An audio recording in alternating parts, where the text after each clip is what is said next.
Iowa had a hurricane. Yes, Iowa, the central city or central state of the United States, landlocked except for rivers, which are not exactly known for their hurricanes. Iowa had a hurricane, the Derecho or Derecho. Okay, fuck Spanish. Derecho, I guess is how that's Derecho. What I don't care. A widespread, long-lived, straight-line windstorm that is associated with a fast-moving group of severe thunderstorms known as a mesoscale convection system, potentially arriving hurricanic and tornadic forces. It ripped through mostly Iowa. The vast majority of the damage was in Iowa. This focuses a lot on it. And this, I think, these two images here, I think, show what is going to end up being the biggest destruction. This one, I think, a little more clearly. This right here, this image here, which is solid green in here, those are nice, healthy crops, mostly corn and soybean, that were growing. And then it shifts to this lighter color, which is those crops having been destroyed.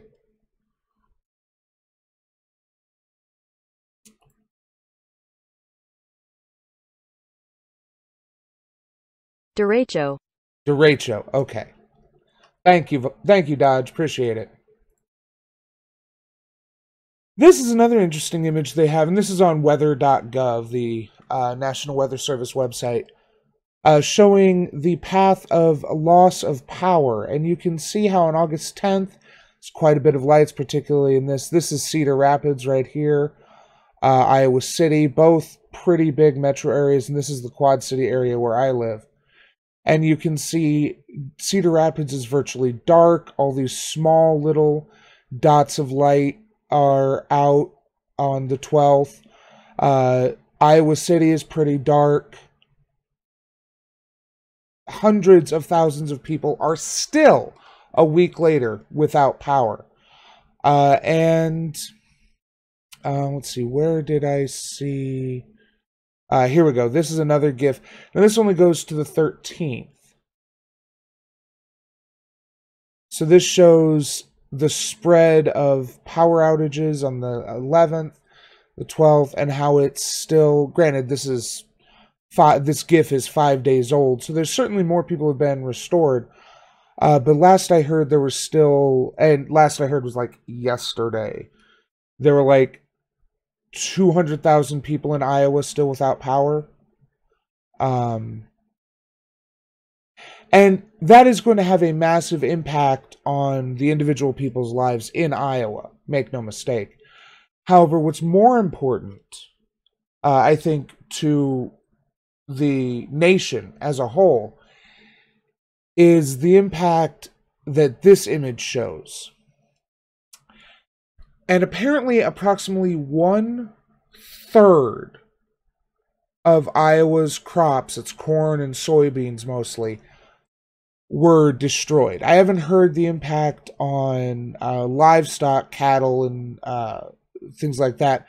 That's not necessarily, pigs are the other big one, not necessarily the most important thing Iowa produces, but Iowa does produce a significant amount of the of food for the United States.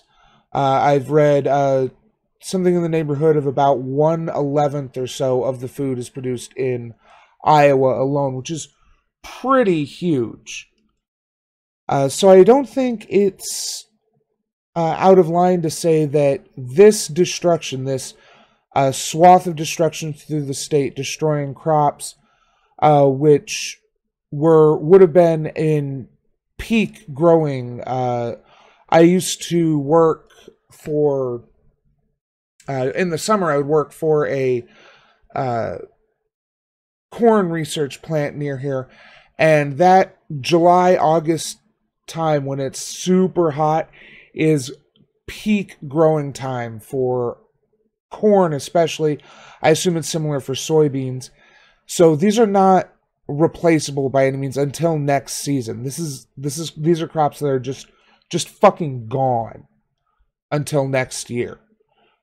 And I think that this, combined with the crops that were destroyed as a result of the coronavirus shutting down shipping and receiving, more importantly, because they couldn't give them away. They had to sell them, and if they can't sell them, well, then they're going to destroy them so that they can continue making money. This is going to have tremendous long-term consequences. This is going to have massive consequences going forward.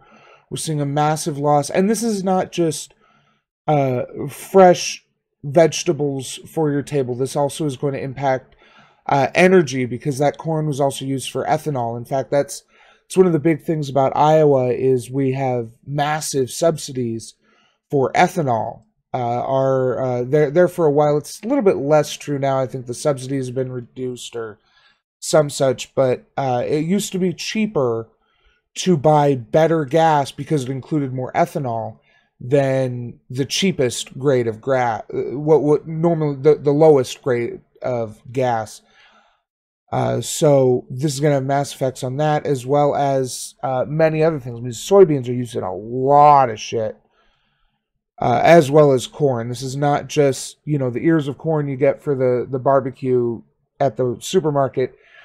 This is also going to have an impact on feed cattle. A lot of corn is grown simply to feed animals that we slaughter for livestock. And while I do have issues with the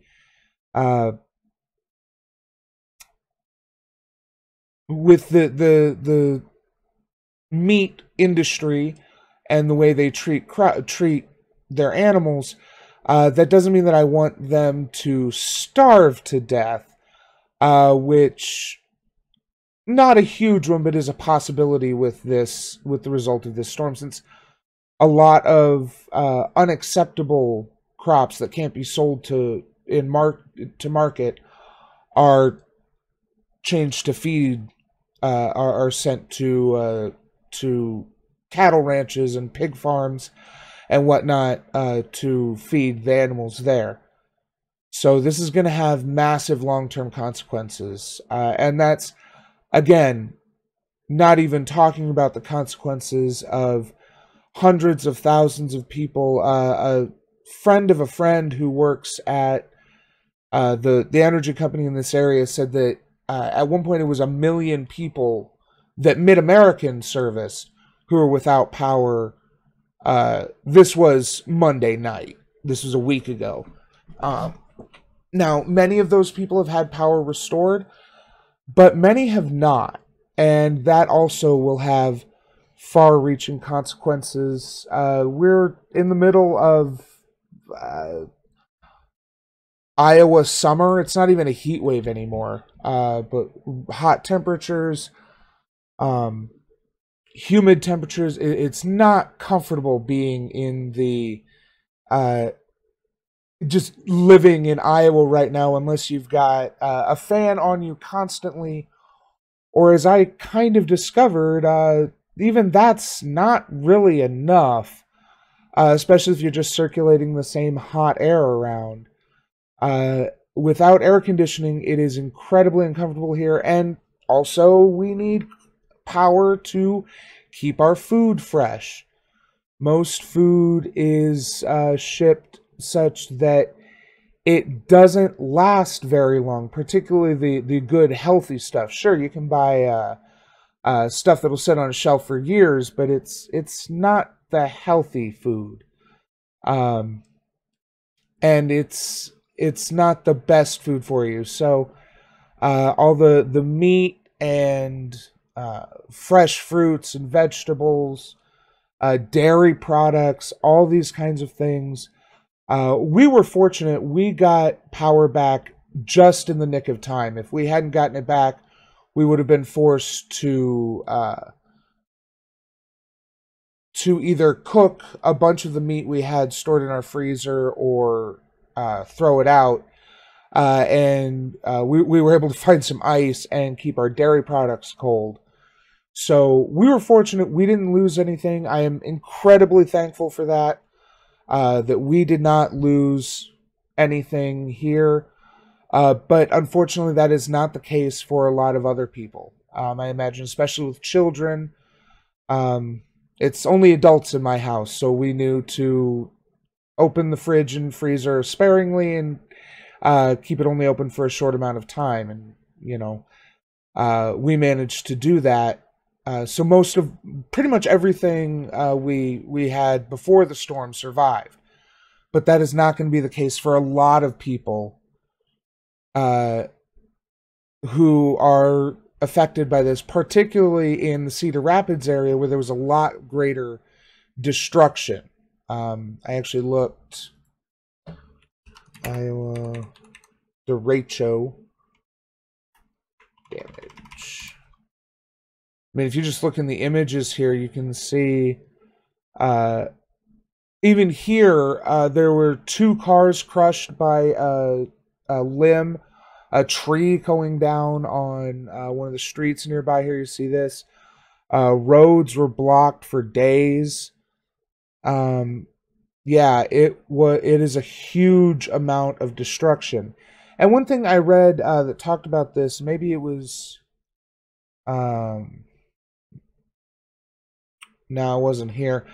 So I was in Tornado Alley, or whatever you want to call it. So we're used to having tornadoes through here, which means that our buildings are set up to handle tornadoes. Well, the problem is that while hurricane force winds, tornado force winds are more or less equivalent, the issue is that these were much more sustained winds for the period they were in the area. You've seen here 80 mile per hour, 60 mile per hour, intermittent 100 mile per hour winds through these counties that are not designed to handle, and that's in the best of cases. Our crumbling infrastructure could handle them even less. So this is going to have huge effects as people who are already struggling due to losses in coronavirus, loss of jobs, either due to the business they were in not being viable in the post lockdown world, or whether it's they lost their job for other reasons, or they were just on furlough or whatever because their business was shut down, struggling to get by. These people now have to deal with rebuilding, and it's going to be a massive undertaking. And despite having declared a state of emergency, I haven't heard much about much relief coming here. We got a bunch of power trucks. We got a bunch of linemen in here to help fix the down power lines and get power restored to people. But what about people whose houses were destroyed, whose cars were destroyed, who like this is tens, if not hundreds of thousands of dollars in damage, depending on exactly how much damage is done there. I saw in my area a house came down and a tree came down and split a house in half. That is, who knows how much damage, and having to remove these trees, how much damage, sentimental damage is being done by things you cared about being destroyed by winds or rain. So all around, this is just an awful, awful situation. And here we can watch it roll through. Bam. I mean, it was one of the big things a lot of people have talked about is how it was such a surprise. I remember Monday, I was fixing myself some breakfast, and then about 1 or 2 o'clock, I was like, holy shit, it's dark as fuck in here. It was darker than it gets at night. And then the storm hit, and I was actually just getting ready to go live on Monday when my internet died. Turns out that the storm or a tree or something had ripped the line out from the pole. So that was fun. And then shortly thereafter, the power died entirely. And we were without power until, so it was about 2:30 or so. Monday, we were without power until about 7:30 Wednesday evening. So, and I fully recognize that I am a fortunate one who was able to get power restored that quickly. I know some people, friends and family, who got power back that day or the day after, Monday or Tuesday. And I know some people who are still without power now a week later. So this is going to have a massive impact going forward. And honestly, this is kind of one of those things that if I read about in a history book, I'd be like, that's a logical pretense to massive societal change. So, I guess look on the bright side there, comrades. Many people will suffer. And as callous as this sounds, I'm not going to say that this is, a totally compassionate, heartfelt thing. But as callous as it sounds, many people will suffer, and suffering is how you get radicalized. Is one way to get radicalized. So, just like how demonstrating that under a Biden presidency, things won't be better, so we need to change things fundamentally. Hopefully a lot of people realize that our system, which caused this and brought no relief to the people, needs to be changed. Because while I'm not going to blame fascism for a storm like this, in a better prepared society, we would be able to handle this. Friend of mine in Oskaloosa posted on Facebook to watch out. It's going to be bad. We ran out and battened down the hatches and barely got back inside before a tree in the front yard started throwing 200-pound limbs. Holy shit. Yeah, wow.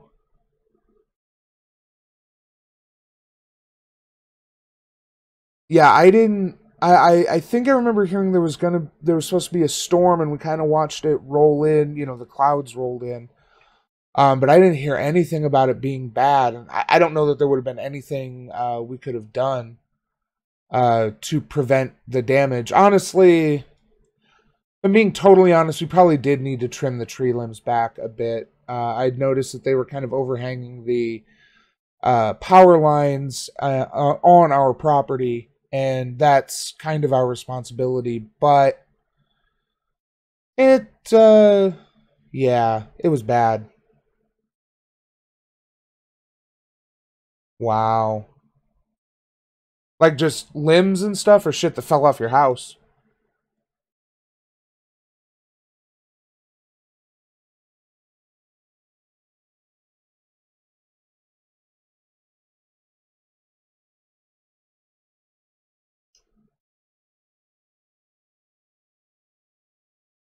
All trees? Yeah.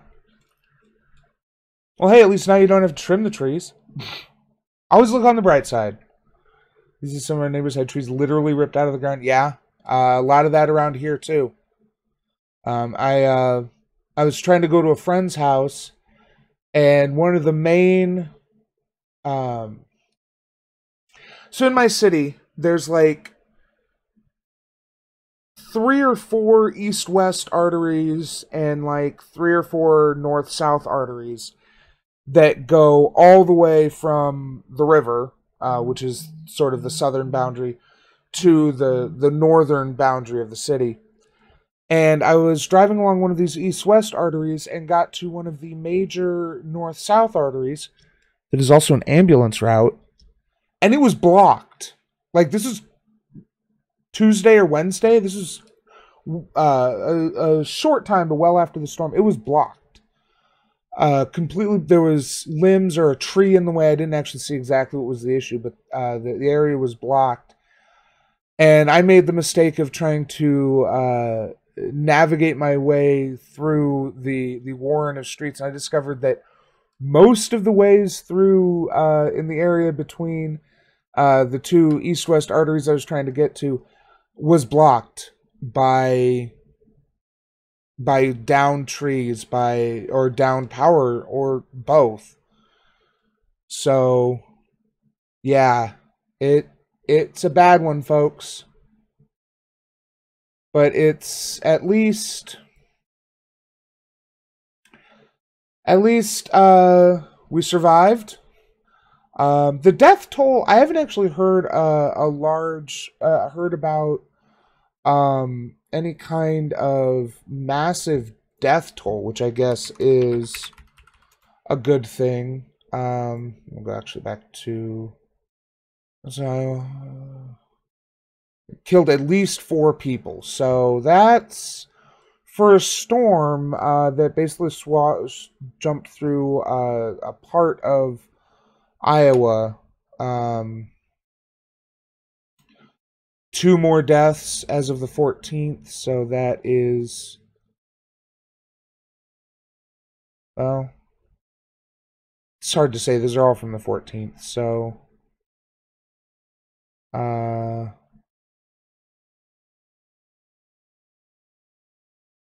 yeah, we'll just go with 4 confirmed fatalities at this point. That is, woo!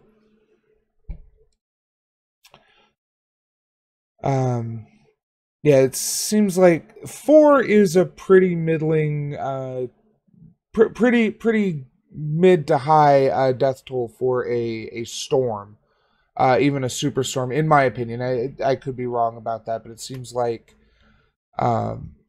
especially since it wasn't, you know, we kind of jokingly call it a hurricane, but that's just because there were hurricane force winds. That's how people came to that name. Yeah. But it was just a bunch of big thunderstorms. Hey, thanks for watching. Hope you enjoyed the show. Remember to like, share, and leave a comment because it helps me. Subscribe and ring that bell to help you. Thanks, and we'll see you next time.